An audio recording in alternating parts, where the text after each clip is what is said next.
Imaginez un peu, vous transportez une lourde charge, dévalant une route de montagne.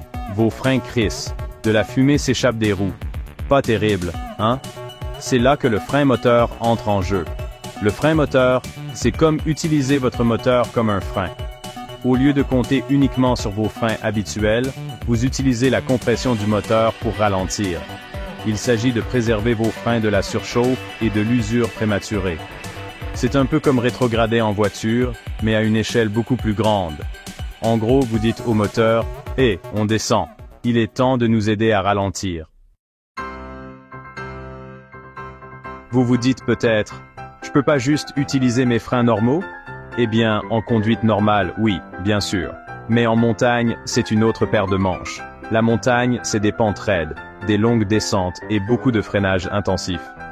Tout ça met une pression énorme sur vos freins. À trop les utiliser, vous risquez le fading, une situation dangereuse où vos freins surchauffent et cessent de fonctionner correctement. C'est là que le frein moteur devient le meilleur ami du routier. Ça donne un répit à vos freins normaux, littéralement. Ça les garde au frais et les empêche de lâcher quand vous en avez le plus besoin. Bon, alors comment on utilise ce fameux frein moteur? Tout est une question de rétrogradation au bon moment. Dès que vous commencez à descendre, rétrogradez.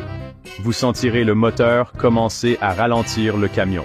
N'attendez pas d'être lancé dans la descente pour rétrograder. Passez la bonne vitesse tôt et laissez le moteur faire le travail. Il faut peut-être un peu de pratique pour s'y habituer, mais croyez-moi, ça devient un automatisme. N'oubliez pas, le frein moteur, ce n'est pas pilé sur les freins. C'est une descente douce et contrôlée. Utilisez vos freins normaux quand vous avez besoin de ralentir davantage, mais laissez le moteur faire le gros du travail.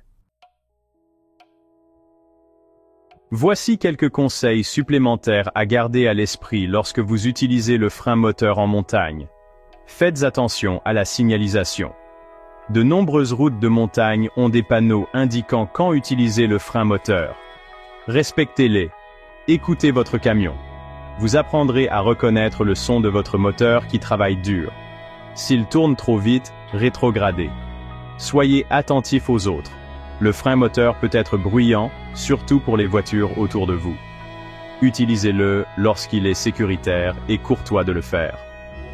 Maîtriser le frein moteur est une question de pratique et d'expérience. Plus vous l'utilisez, meilleur vous deviendrez pour juger la bonne vitesse et le bon rapport pour différentes situations. Soyez prudent sur la route.